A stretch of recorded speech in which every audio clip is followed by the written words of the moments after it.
Ndikulandileni abale okondedwa ku lingaliro la usiku wa lero, usiku wa pa 9 January 2024. Okondedwa, mu usiku wa lero tipitirizabe kuphunzira mawu a Mulungu pamutu omwe uja onena kuti musataye mtima, nyengo zanu zowawa sizamuyaya, imanibe ndi Ambuye, chigonjetso chidzaoneka. Okondedwa, mu usiku wa lero ndi phunziro namba 8 limene kuchoka pa uthenga wabwino wa Mateyu chapter number 8 ndime yake ya namba 23 mpaka na ndime ya namba 27. Mawu a Mulungu muchichewa cha lero akuti, iye atalowa m'bwato ophunzira wake anamutsatira, ndipo taonani mwadzidzidzi mphepo yayikulu ya mkuntho inawomba pa nyanjapo, kotero kuti bwatolo linayamba kumizidwa ndi mafunde. Koma Yesu anali mtulo. Ophunzira wake anapita namudzutsa nati, Ambuye, tipulumutseni, tikumira. Iye anawayankha kuti, inu achikhulupiriro chochepa, chifukwa chiyani mukuchita mantha? Ndipo anayimirira nadzudzula mphepoyo ndi mafunde, ndipo panali bata lalikulu. Ndipo ophunzirawo anadabwa nafunsa kuti, ndi munthu wotani uyu kuti ngakhale mphepo ndi mafunde zimvera iye? Ameni. Mwa mawu a Mulungu amene tawerengawa titsogozedwa ndi kulingalira konena kuti chinsinsi chakupambana pa nyengo ina iliyonse yosautsa ndiko kudalira ndi kuyitanira pa Yesu mpulumutsi wathu. Ameni. Chinsinsi chakupambana pa nyengo yovuta ndi pamene munthu wayika chidaliro chake pa Mulungu ndipo akuyitanira pa Mulungu. Ameni. Pamawu amenewa mundimvetsetsa okondedwa, sindikunena kuti munthu pamene walakwa ndiye basi uzikangopemphera kuti Ambuye nyengo isinthe, sikasintha. Koma kuti pamene munthu walakwa ndiye nyengo yakupeza kamba kakuti udalakwitsa, wani ugonje ndiye uyambe kumwitanira pa Mulungu kuti tsopano Ambuye, popeza ndakugonjerani pakudziwa ndakulakwirani, koma muichi tsopano ndikudalirani ndipo ndikufuna mphamvu yanu itaonekera mchimenechi, ndichita idzi modzichepetsa. Ambuye amayang'ana ndipo amathandiza. Kwa munthu amene ukudziwa kuti nyengo yango kupeza modzidzimutsa, ndipo nkuganiza kwako ukhoza kuchita kenakake mwa iwe wekha ngati munthu, koma ufike ponena kuti asintero, sindidalira nzeru zanga, sindidalira ulindo wanga, sindidalira chuma changa, sindidalira abwezi ndi abale, ine ndidalira olenga dzuwa, ndipo nyengoyi ndiyipereka kwa iye kuti andithandize. Okondedwa, ukafika pochita zimenezizi une ukhale assured kuti upambana, chifukwa nyengo ya mtundu wina uliwonse akayigwira ndi Ambuye kupambana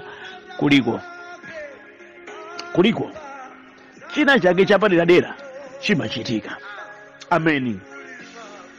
Zimabwera nyengo zoopseza, zimabwera nyengo zotsamwitsa, moyo umatha kuchitika kakasi, ndipo nthawi zina chiyembekezo chimasweka. Kuyesetsa kwako sikuphula kanthu, fungo la tsoka ndi imfa limayamba kumveka. Komabe ngakhale zingafike potere, okondedwa, imanibe ndi Ambuye, chigonjetso Yesu ali nacho ndithu. Ameni. Moyo wokondedwa zimafika po nyengo zomati koma ndindalakwa chiyani, ndatani, nyengo zimene mtendere umasowa, nyengo zimene chiyembekezo chimasweka, mantha amachuluka, umatha kupanikizika munthu, umatha kulira misonzi ndithu. Zinthu zimene sumaziyembekezera zimatha kukuchitikira, zore zimachitika, ndipo ndi nyengo zakakasi zananga ntani kolowera kusowa. Okuti mandi matendeka mpendani ngakhale zingafike potero, listen to me, imanibe ndi Ambuye, mwa Yesu mdzanja mwake chigonjetso chanu chilipo. That's why ndikuti muzimdalira Yesu amene, ndipo mudzipemphera kwa amene, muuzeni nkhawa zanu. Malemba pena anenetsa kuti tulani nkhawa zanu kwa iye, popeza amasamala za moyo wanu. Haleluya. Alipo bena amachagulalika namanena kuti ayi munthu kalandira Yesu basi zako zimangokhala zathasa palibe pena paliponse pamene ukhoza kukumana ndi bampu lokutsamwitsa, lokupanikiza, lokuvuta. Ayi timayimba zonse adamaliza Yesu pamtanda paja. Ndimati mnenelero ngakhale uli munthu otembenuka mtima, nyengo za dzidzidzi zimatha kukupeza, nyengo zokuopseza zimatha kukupeza, nyengo zokuyalutsa zimatha kukupeza, nyengo zowawa zimatha kukupeza. Ndi dziko tuilo kondedwa tsoka limatha kukupeza. Chiyembekezo ndi kutsekeka, moyo osayenda monga mmene iwe wapangira plani, kuyesetsa kwako kosaphula kanthu. Ngakhale uli opemphera izizi zimatha kukuchitikira. Okondedwa mundimvetsetsa, tikamati zonse adamaliza Yesu pamtanda tikukamba nkhani ya chipulumutso chathu, kuti tilibenso kuchita kena kalikonse pa chipulumutso chathu. Imfa ya Yesu ndi yokwanira. Koma sizimatanthauza kuti pamene talandira Yesu ifeyo, pamene tikukhala anthu opemphera, ndiye kuti sitingathe kukumanako ndi zotipweteka. Ayi, tili mu dziko limene muli anthu oyipa kwambiri, otifunira zoyipa, zowawa zikhoza kutipeza. Pachene mukumbuke malemba anenetsa kuti tsoka mtunda ndi nyanja popeza oyipa watsikira komweko, amene ali nawo ukali waukulu kwambiri pozindilika mtsalira kanthawi kochepa. Masautso ena amatipeza opangidwa inistigate ndi Satana chifukwa cha kuipidwa nafe. Tili mu dziko limene si onse atifuna zabwino. Tili mu dziko limene mdierekezi nthawi zonse afuna kutilikwira. Pena malemba anenetsa kunena kuti akadapanda Yehova kukhala thandizo lathu, anenetsa ono Israeli kuti akadapanda Yehova kukhala thandizo lathu, adani athu potiukira akadangoti meza ifamu atalipsera mitima yawo. Aliko adani kudziko lapsa, anthu amene adzikhazika kukhala adani wanu aliko ambiri zedi.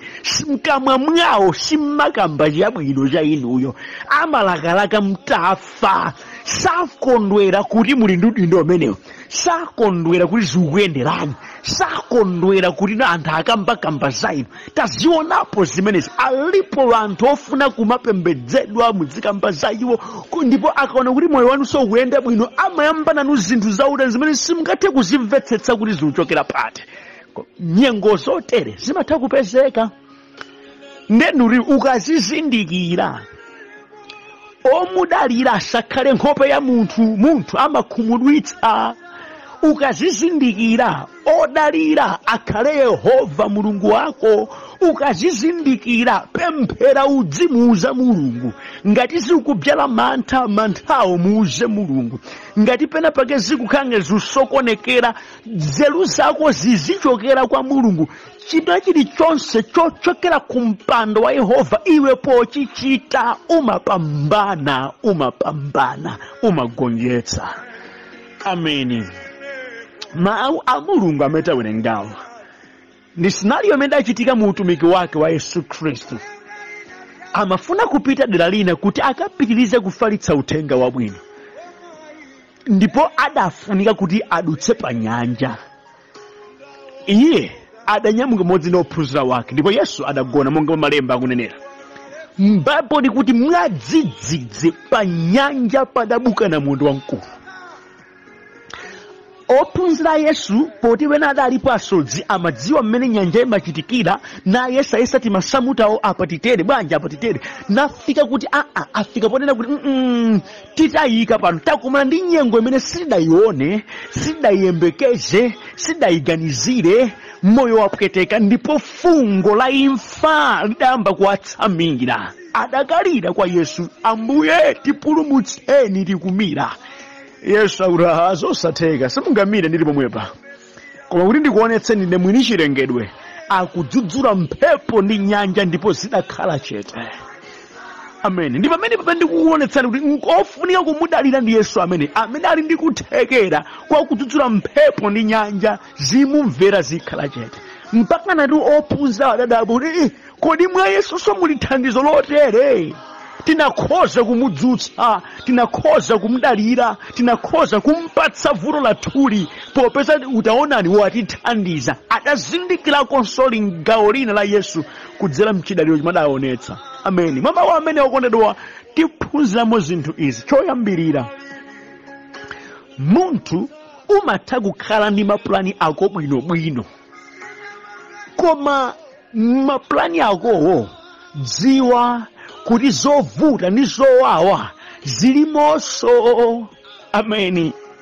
Mchaka chimene chiyambachi okona kuli ma declaration ambirimbiri ndipo kuli ma theme ambirimbiri. Okondedwa chaka chito akuchipanga describe mosiyanasiyana. Ndi chaka cha chuma, ndi chaka cha maukwati, ndi chaka choboleza, ndi ambiri ali ndi ma resolutions osiyanasiyana okhudza chakachi, koma nosanga kambeko za mavuto amene ali mchakachi. Ndimatiti kamperano in as much as tikamba kuti chakachi nchabwino, koma ndimatiti kutsimikizeni muliso zopweteka zake mchakachi, muli zokakamira mchakachi, muli zokhumudwitsa mchakachi, muli zoliza mchakachi. Ndimati ndinene pano ena ndi 2025 sakafika ndi chaka chawo chino chakunyamuka ulendo ukayima pamaso pa Yehova kumwamba. Mchakachi zichitika, otikonda atisiya mchakachi, muli kusana mitima mchakachi, mavuto ndi masautso ena osiyana ndi mapulani bathu alimonso mchakachi. Izi dziwani zinazambika kalero. Masiku 9 okhawa amene akhala mchakachi mwachitika kale zambiri zowawa, zokhumudwitsa, zosokoneza, maudani, nkhawa, mantha, zambiri, kuluza chuma, zambika kale zotionetsera kuti chiyembekezo chathu ndi mapulani athu si nthawi zonse angayende mya. Nthawi zina amakumana ndi dzidzidzi woopsa kwambiri. Tamvani, Yesu ndi ophunzira wake ali pa ulendo umene chimene amaganiza iwowo ndi cha utumiki umene uli tsidya lina. Zamadutsidwe apa nyanjapa sadalingalire pakhoza kubuka namondwe, sadalingalire akhoza kukumana ntsoka, sadalingalire kunena kuti zilepheretsa ulendo wawo. Ayi, kuganiza kwa amatipongereso amadzipatsa nthawi tikachoka pano this time tikayenda bwino amapa tikhoza kufika nthawi yakuti. Palibe munthu amadzifuna choyipa, koma dziwani monga takapakale kuti tili mu dziko limene oyipa alipo mpano amene amathanso kufuna kusokoneza ndi kufanchula zimene zikhudza moyo wathu. Izizi ziyembekezeni, sindikuopsezani tu ayi, koma ndikukonzekeretsani kuti ziliko. Musayembekeze kunena kuti onse anthu adzakonda inu mchakachi. Kulibe. Musayembekeze kuti mapulani wonse amene mwachita atheka. Zina zichitika koma mutalimbana nako kulimbana kwabwino. Ameni. Zina zichitika mophweka. Ndikukonzekeretsani inde mwapanga plan oloti ulimi umenewo mwayesa kulima udzala apa zakanika motere. Kwina timachita kulimbana nako ndithu, zotsamwitsa mdziko muno zimatha kuchitika ndithu. Taukonzekeretsani mtima wanu. Abusa muti bwanji mukamba motsana ndi mmene atumiki ako athu adanenera. Inde adakamba gawo lina, koma ndimati ndikambe lilikonso gawo limene limachitika ndithu. It's obvious. Sizifunika soneneri ayi, zimachitika mdziko muno kuti nyengo zina upanga plani icho chukabwera opposite zochitika. Ndiyangula pano ena akutsimikiza tabusa mukamba zizona. Ndidaye mpanga plani izi zukabwera ndizi, ndaye setsa motere zukachitika ndizi. Ndi mmene dziko limatha kuchitikira. Yesu ndophunzira wake zidachitikirapo. Iwo amatayenda bwino zedi pa nyanja padabuka namondo opseza kwambiri. Sadayembekeze zichitika motere, zidachedwetsa ulendo wawo, zidapatsa nkhawa, zidapatsa mantha. Zimatha kuchitika. Si nthawi zonse mapulani anu adzachitike monga mmene mwayerekezera. That's why mapulani anuwo afunika kuti mupemphere kuti Ambuye ngati chingakukomereni kwaniritsani izi, ngati chingakukomereni Ambuye tetezani mapulani awa, ngati chingakukomereni Yehova chitani mothekera pa izi. Nzofunika kumapemphera, nzofunika kumadalira Ambuye, nzofunika kumayenda ndi Yehova pena paliponse, chifukwa chosatheka ndi munthu chimatheka ndi Mulungu. Moti mandikambana nonse amene mwangopanga declare yangu moti izi ndakambazi zichitika, izi basi zatheka, apapa palibe chikosokonezeso mwayitinalika kupemphera. Chimwene musatero. Sizimayenda choncho mdziko muno. mukudzibyera nokha kukhumudwa kwakukulu chifukwa zikakupezani musauka nazo. Baibulo kuti mwadzidzidzi mphepo inabuka. Mawu akuti dzidzidzi si chikonzekero. Mawu akuti dzidzidzi akusiyana ndi chiyembekezo chawo. Awapeza modzidzimutsa, si zimene amakhazikitsa, si zimene amayankhula, zachitika opposite. Dzidzidzi alipo dzidzidzi mchakanji, koma Ambuye ndi wabwino. Amen. Baibulo likuti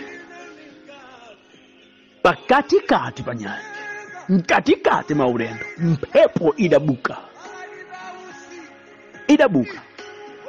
Ndipo gatolo linayamba kumizidwa ndi mafunde. Kunena kwina, mkatikati mwa ulendo chiopsezo cha moyo wawo chidabuka. Chiopsezo cha moyo wawo chidawaonekera. Adakumana ndi tsoka lolimba, adakumana ndi nyengo yosautsa imene ndikuyilalikira pano kuti si nyengo ya muyaya ayi, koma adakumana nayo ndithu. Ndimati ndikambe mulendowu nyengo tikumana nayo ndithu, koma si ya muyaya. Ambiri kamakamba za nyengozi, makamba za nyengo zing'ono pakuti munthu wina aliyense samafuna kumvako zowawa ndi chibadwa chathu, koma zimafika pokumana nazo zosiyanasiyana. Ndi kuti chani, mukakumana nayo nyengo yowawa monga mmene adakumana nayo ophunzira a Yesu ndi Yesu pa nyanja, vomereza ndi kudziwa kuti zija amathana nazo Yesu zija ndi izizi. Moti nyengoyi yofunika ndipite nayo kwa Yesu athane nayo. Amen. Isakhale nthawi yanu yolira misonzi ayi, isakhale nthawi yanu yobalalika ayi, ikhale nthawi yanu yakuzindirira zija amathana nazo Yesu zija ndi izi. Mr. Kimada achita ophunzira a Yesu nkuti adayamba atsogoza maganizo awo, kuthekera kwawo, maskills awo asadafike kwa Yesu. Yesu ndi Mr. Kimene ambiri timachita. Tikakumana ndi nyengo ina iliyonse timathamangira kuyankhula, timathamangira kuchitapo kanthu, kudzitenga ngetokha nzeru, uyesa kudzibakira ukauza awo, kudziyeretsa mzochitika zake za zinthu zosiyanasiyana, kapena kuti anthu akumvetsetseni. Ayi, mukutaya nthawi. Chofunika nambala 1, yang'anani amene mukuyenda naye Yesu. Pitani kwa iye nane, Ambuye ulendo uja ndakumana ndi namondwe uyu, mtani ma instructions amachitachita anu mudzikatenga kwa Yesu.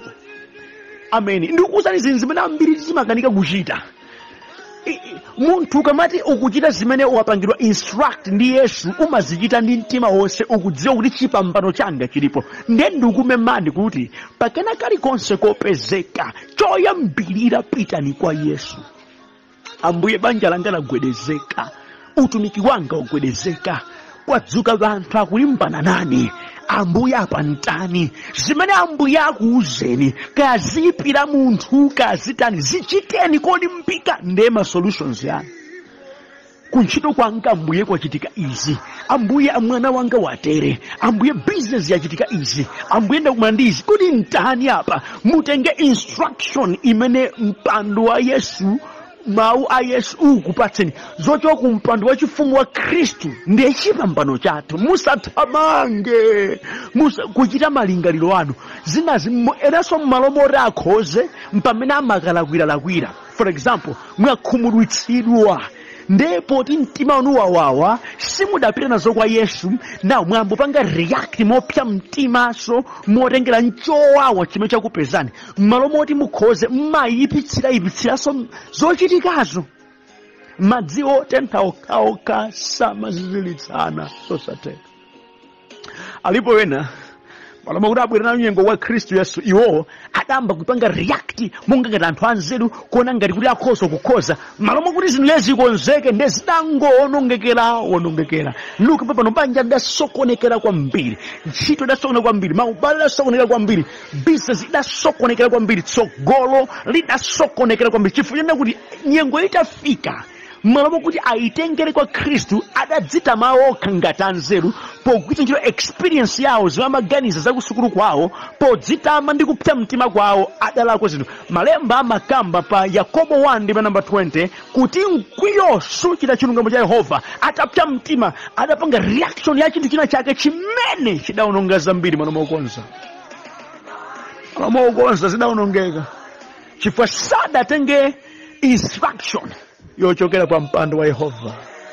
Inuyo zimene mukudutsamo nkutheka nanunso ndizotsatira zakuti mwatsogoza maganizo anu, mwatsogoza ma feelings a moyo wanu, mwatsogoza kupsa mtima kwanu, mwatsogoza umunthu wanu, simudatsogoze zimene Yesu wanena. That's why to Yesu atadzutsidwa anthu atapita kuti tayesa zathu zonse chatakanika ndaula Ambuye tipulumutseni ndinu tsopano. Ataya nthawi ndi kulira, ataya nthawi ndi kuyesayesa mpamene abwera kwa Yesu, pulumutseni ndinu Yesu, tikumira Yesu. Munatimone statement imene Yesu anene kuti inu achikhulupiriro chochepa chifukwa chiyani mukuchita mantha. Mawu akubwera chifukwa kuti inu ineyo ndimathana ndi zimenezi. Moti chinafunika inu nkuti mubwere nazo kwa ine zimenezi. Koma mmayamba mwazichita nokha, and mistake iyi yaonongatu anthu ambiri akamba kale kuti alipo anthu ambiri amakayesa uko apitapita kwa asing'anga, apitapita kwa ndani, pamene amakabwera nazo kwa Khristu kuti awathandize aononga kale zambiri, aononga kale nthawi sizikuyenda, nthawi zazo zili pa wesi. Msatero thamangani nazo kwa mchakachi khazikitsani kuti kena kalikonse kamene kangoti tswapa moyo wanu katengereni kwa Yesu mpemphero. Chidaliro chanu inuyo dzoweranu likhale la kudalira Mulungu kwambiri pakena kalikonse. Mupambana ndikuwuzani ndipo mugonjetsa nyengo ya mtundu wina uliwonse imene ingadzuke pa moyo wanu, mudzapambana mukathamangira kwa Mulungu. Yesu akuti inu achikhulupiriro chochepa nchifukwa yani muchita mantha, ndilimo mpano ine mmandipanga bypass ndilipo mpano, osandiuza bwanji nchite nazo. Now pakuwaonetsa kuti analakwitsadi iwo kudalira malingaliro awo nzochita zina, adayimirira ndi kudzudzula mphepo ndi mafunde ndipo zidakhala bata. Chimene zimene zapangitsa kuti akula kuti nantaya nthawitu tikadamuuza koyambirira, tikadaonetsa chidaliro chathu chonse, tikadadzutsa Yesu poyamba popaja sitikadafika apa chifukwa tapeza kuti maulamuliro onse, mphamvu zonse zili m'manja mwake mwa Yesu. Ndi uthenga omwe ndikupatsani, nyengo yanu siyamuyaya chifukwa mwini mphamvu, mwini ulamuliro amene zopanda makutu amaziyankhula zimumvera, amene amayankhula ndi munthu wamwano, munthu yonkumvera, amene akhoza kuchita kena kalikonse nthawi ina iliyonse. Yesu yi muli naye. Pempho langa lakuti mudalireni akudabwitsani, mudalireni achita chodabwitsa, mudalireni m'manja mwake muli mphamvu zodabwitsa zimene akhoza kusintha nyengo ya mtundu wina uliwonse kaita sokonekera bwanji. Nyengo yosiya muyaya akhoza kuyisintha. Tamudalirani, tamkhulupirirani, tapempherani. Osamanga ukondanso kupemphereredwa abale wanga. No khanso tambanayeni chauta, masuka nayeni, muuzeni zeni zokuchitikira ndi zimene mufuna pamaso pake. Takampanizira iye, mtengeni pa malonjezano ake amene mawu ake amanena kuti iye adzachita chiyani kwa ana wake omukhulupirira. Tachitani zimene zimolimbika mtima. Musawerenge masiku anu akusala, ayi musawerenge nthawi yanu yope. Inu chimene chikhale chapa mtima panu chakuti nyengo yanga Yesu ayimvetsetsa, nyengo yanga Yesu amva. Osati kuti mpaka na masiku atatu, mpaka na masiku atatu bwanji simuniyankhabe. Inuyo muuzeni mpaka na achitepo kanthu ndithu. Tamvani, atamuuza Yesu sadadeweze Yesu ayi. Ubwino kwa Yesu samanyada monga mmene inachitiramo. Anthu ena alipo amene limatha kuadalira anthu kudziko kuno, ukawauza kanthu komatu ali wisu komanso ukuzuzazuza kaye, anyade kaye, ateretere kaye. Yesu sali choncho, amakhudzika msanga ndizokhudzana wake. Taonani atachita za mphamvu Yesu. Ophunzira akudabwa pa verse number 27. ndipo ophunzira awo anadabwa nafunsa kuti ndi munthu wotani uyu kuti ngakhale mphepo ndi mafunde zimvera iye. Adawadzidzimutsa okonda mwa Yesu muli chikwanekwane. Pakena kalikonse champatsani akudzidzimutsani. Mwa iye muli mphamvu zonse ndi mwini chilengedwe chonse. Ndi wodabwitsa kwambiri. Mudziweni Yesu ngati wothekera kena kalikonse. Ndiye zonse mu zonse. That's why ndikukumemani mdalireni amene ndipo pempherani kwa amene adzasintha nyengo yanu. Nyengoyi si yamuyaya. Taonani atachita izi adayendanso bwinobwino pa nyanja yake yomweyo imene adayamba kuyenda bwino ikukumana ndi vuto la namondwe. Yesu nathetsa namondweyo adayendanso ndi bata lalikulu lomwelo mpaka adakakocheza. Inu mpungwepungwe wa namondweyi asakupangitseni kulingalira kuti bata silingabwereso. Ayi, akhoza kukhazikitsa pansi zimenezi inu nkuyenda pa madzi pomwepo ndi mtendere wonse chifukwa wazigwira ndi Yesu. Yesu alowerera mkena kalikonse. Yesu akakhalamo chigonjetso chimaoneka. Mdalireni Yesu, pempherani kwa Yesu, khulupirirani Yesu ndi kukhulupirika kwa Yesu. Nyengo yanu si yamuyaya. Ayi, Yesu amene muli naye ima nayenibe. Pempherani, mdalireni. Zonga adachitapa akhoza kukuchitani. Usiku wabwino ndipo Ambuye